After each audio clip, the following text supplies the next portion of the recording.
hari Sabat, senang sekali bisa bertemu kembali di channel online Heaven Light Ministry. Saya Pendeta Alfian Sedondang sangat bersyukur dan berterima kasih kepada Tuhan, bahkan berbahagia bisa membagikan pekabaran Tuhan pada hari Sabat yang suci ini dengan saudara-saudara sekalian dimanapun Anda berada. Baik, sebelum kita merenungkan firman Tuhan, mari saya mengundang kita untuk berdoa meminta tuntunan Tuhan. Bapa kami yang ada di surga, pada sahabat yang suci ini kami rindu untuk merenungkan firman-Mu. Tuhan bersama-sama dengan kami lewat kuasa Roh Kudus-Mu, sehingga dapat menuntun kami untuk memahami akan maksud Tuhan lewat pekabaran Tuhan pada sahabat yang suci ini. Terpujilah Engkau ya Bapa, kami berdoa dan mengucap syukur hanya di dalam nama Yesus. Amin. Selamat hari Sabat saudara-saudaraku dimanapun saudara berada. Saya sangat bersyukur dan berterima kasih karena kita bisa bertemu kembali pada hari Sabat yang suci ini. Pada saat ini saya sangat yakin selama saudara berada di rumah dengan keluarga, ada begitu banyak pelajaran yang sangat indah saudara bisa belajar selama kebersamaan di rumah bersama-sama dengan keluarga. Nah, pada Sabat yang suci ini kita akan belajar kembali firman Tuhan dengan judul yang sama, jangan takut, bagian yang kedua. Saudara-saudaraku yang punya Alkitab di rumah, mari kita membuka sama-sama Alkitab kita. Kita buka satu pelajaran yang sangat indah dan luar biasa. Saya yakin saudara-saudara pernah mempelajari bahkan membacakan kisah ini. Saya mengundang kita membuka Alkitab bersama-sama di dalam Lukas 24. Ya. Kalau saudara sudah berada di Lukas 24 pada saat ini, mari kita fokus pada perikop Yesus menampakkan diri di jalan ke Emmaus. Saudara-saudaraku yang kekasih, kalau saudara mendengar kisah ini, saudara akan teringat bagaimana kisah penyaliban daripada Yesus Kristus. Dia disalibkan, ketika pada hari ketiga kata Alkitab, dia bangkit. Ya. Dan kebangkitan Yesus menjadi cerita yang sangat-sangat viral pada waktu itu. Orang berada di Yerusalem pada waktu mereka berdoa, tidak ada pembicaraan yang lain selain menceritakan tentang kebangkitan Yesus. Ya.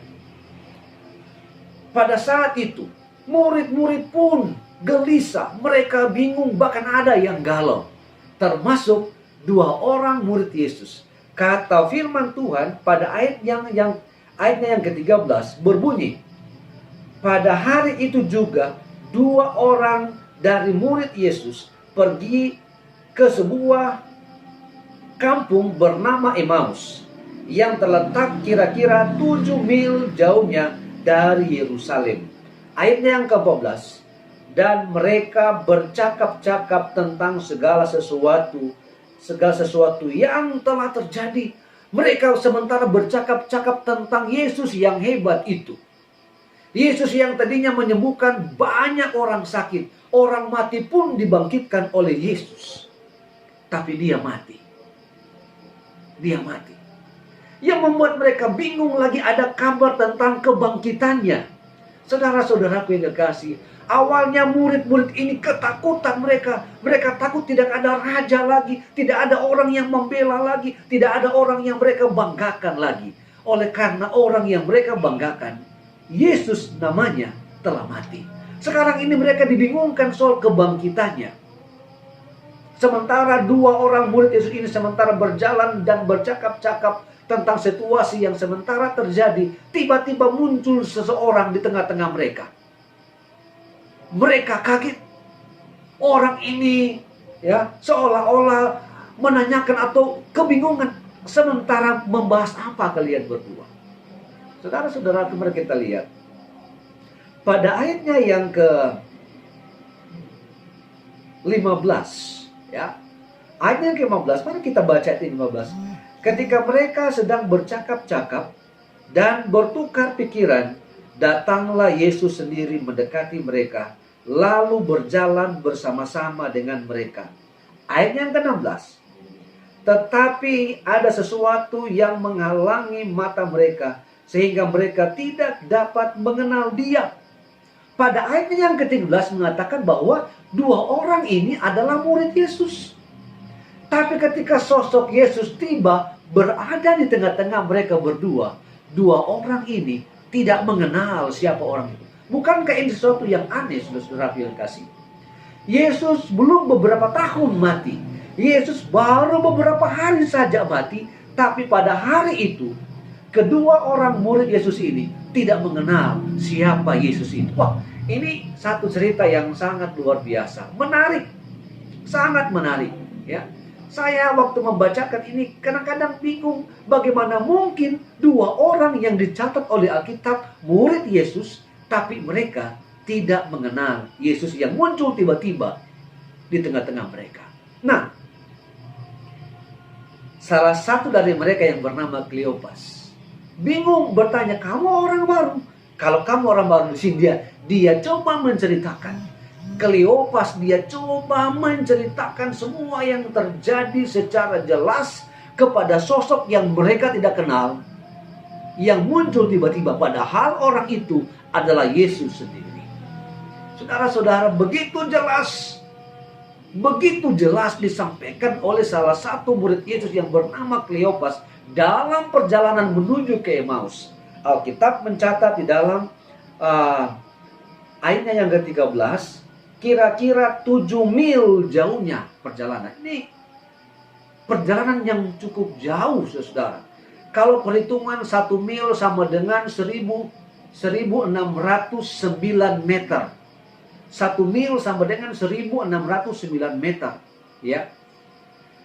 Kalau dikalikan 7, itu sekitar perjalanan sekitar 11 kilo perjalanan mereka. Jaraknya. Ya. Tidak terasa. Perjalanan yang cukup jauh tidak terasa. Ya. Tidak terasa.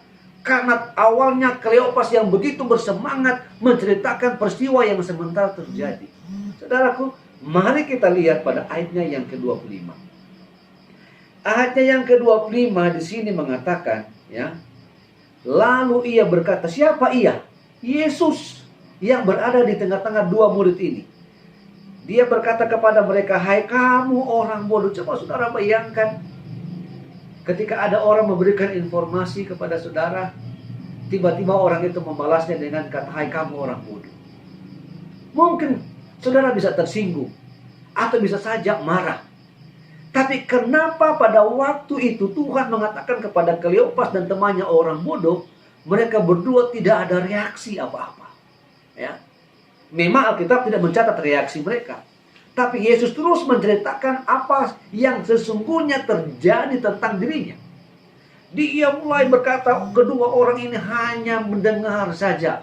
Mereka terheran-heran, tidak ada reaksi apa-apa. Mereka hanya mendengar apa yang disampaikan oleh Yesus. Saudara-saudaraku yang kekasih, pada cerita ini yang saya mau ambil poinnya. Ya. Ini yang saya mau ambil poinnya. Pada waktu Yesus terus berbicara tentang misinya di dunia ini, dia seolah-olah ketika sudah mau meninggalkan mereka berdua, dia seolah-olah mau meninggalkan mereka berdua. Saya bisa bayangkan ya, bagaimana reaksi Yesus pada waktu itu. Seolah-olah meninggalkan mereka berdua.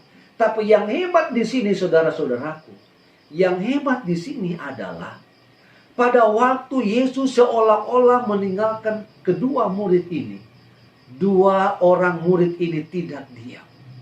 Reaksi mereka adalah mereka mendesak orang ini, yaitu Yesus. Mereka mendesak kalau boleh tinggal bersama-sama dengan mereka, kalau boleh masuk di rumah mereka, bermalam dengan mereka. Saudaraku, puji Tuhan.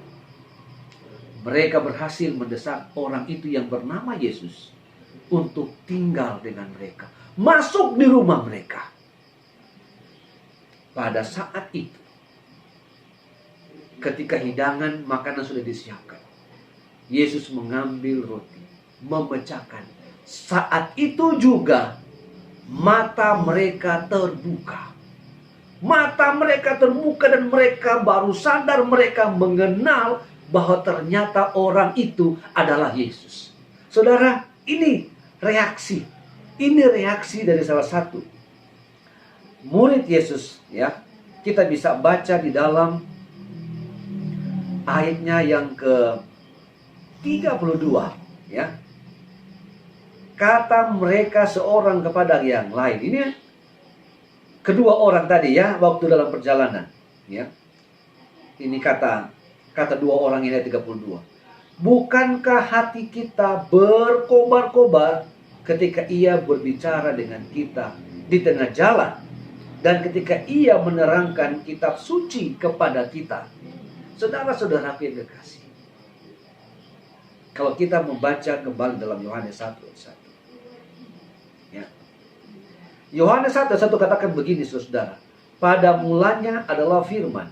Firman itu bersama-sama dengan Allah, dan firman itu adalah Allah. Tidak heran tidak ada reaksi negatif dari kedua murid Yesus ini, sekalipun Tuhan sudah katakan mereka bodoh. Ya. Kalau dalam bahasa Inggris dia tidak menggunakan kata bodoh, tapi menggunakan kata foolish. Ya. Foolish. Bodoh itu bukan relatif. Ya. Saudara mungkin bodoh di matematika, tapi belum tentu bodoh di bahasa. Saudara mungkin bodoh di perkalian, tapi mungkin saudara tidak bodoh di sejarah. Bodoh itu relatif. Tapi kata foolish ini, saudara-saudara, agak beda sedikit. Dia bisa saja sudah tahu, tapi malas tahu. Ya. Seperti kedua murid Yesus ini. Apakah mereka tidak tahu tentang cerita para nabi tentang Yesus? Mereka tahu. Tapi kenapa Tuhan mengatakan mereka bodoh? Tuhan mengatakan mereka foolish. Ya. Oleh karena ada sesuatu di mata mereka. 16. Apa sesuatu itu? Saudaraku, bisa saja kesombongan kita menghambat sehingga mata rohani kita tidak terbuka. Bisa saja keangkuhan, iri hati, sombong rohani, pelit dan sebagainya, tidak peduli dengan pekerjaan Tuhan, menutup mata rohani kita sehingga kita tidak sanggup melihat misi Yesus yang sebenarnya. Pada hari Sabat yang suci ini, dengan pekabaran Tuhan yang sederhana, pada hari Sabat ini saya mau tantang kepada saudara yang berada di rumah, dimanapun saudara berada. Mata rohani kita bisa dibukakan. Kita bisa melihat dengan jelas semua rencana Tuhan untuk saudara dan saya. Kalau kita datang merendahkan diri di hadapan Tuhan dan terus mendesak Yesus untuk masuk di dalam hidup saudara dan saya. Mendesak Yesus untuk berada di rumah kita sebagaimana Kleopas dan temannya. Mendesak Yesus. Tatkala Kleopas dan temannya mendesak Yesus untuk masuk di rumah mereka, mata rohani mereka baru terbuka. Saudara tahu, 11 kiloan perjalanan dari Yerusalem ke Emmaus. Saat itu juga ketika mata rohani mereka terbuka, mereka bangkit dan kembali ke Yerusalem untuk menceritakan apa yang telah mereka lihat, apa yang telah terjadi. Saudara-saudara, ketika Yesus ada di hati kita, ketika Yesus ada dalam hidup kita, ketika Yesus ada di rumah kita, maka tidak ada beban yang kita perlu takuti. Tidak ada kekhawatiran yang perlu kita takuti. Tidak ada hal yang perlu kita takuti, saudara. Ketika Yesus ada di rumah, ketika Yesus ada di dalam hati kita, yang menjadi masalah, kenapa seringkali ketakutan itu melanda hidup kita? Kenapa ketakutan seringkali mendominasi hidup kita? Oleh karena saudara dan saya belum mendesak Yesus untuk masuk di rumah kita. Belum mendesak Yesus untuk masuk di dalam hidup kita, untuk merubah hidup kita, sehingga mata rohani kita bisa dibukakan dan kita bisa melihat dengan jelas apa sesungguhnya rencana Tuhan di dalam hidup saudara dan saya. Kiranya pada hari Sabat yang suci ini, dengan merenungkan Lukas pasal 24 ini, mulai ayat yang ke-13, baca seterusnya. Ketika saudara merenungkan dan saudara mau memutuskan membuat komitmen pada hari ini juga untuk mendesak Yesus masuk di rumah saudara, mendesak Yesus untuk masuk dalam hidup saudara, merubah hidup saudara, saya yakin mata rohani saudara dan saya akan dibukakan dan kita akan disanggupkan untuk melihat hal-hal yang baik di tengah-tengah rumah tangga kita, di tengah-tengah pelayanan kita, sehingga saudara dan saya tidak perlu takut lagi, namun kita menjadi berkat dimanapun saudara dan saya berada. Mari kita berdoa. Tuhan, terima kasih karena Tuhan sudah memberkati kami pada jam khotbah ini, dan biarlah firman Tuhan yang sederhana yang sudah disampaikan menolong kami semua untuk mendesak Yesus masuk di rumah kami, masuk di hidup kami, sehingga mata rohani kami terbuka dan kami tidak perlu takut lagi oleh karena Yesus bersama-sama dengan kami. Tolong kami untuk terus bertumbuh di dalam Tuhan. Terpujilah Engkau Bapa. Kami berdoa dan mengucap syukur hanya di dalam nama Yesus. Amin. Terima kasih saudara-saudara sudah bersama-sama dengan kami di dalam channel online Heavenly Light Ministry. Tuhan memberkati saudara dimanapun Anda berada.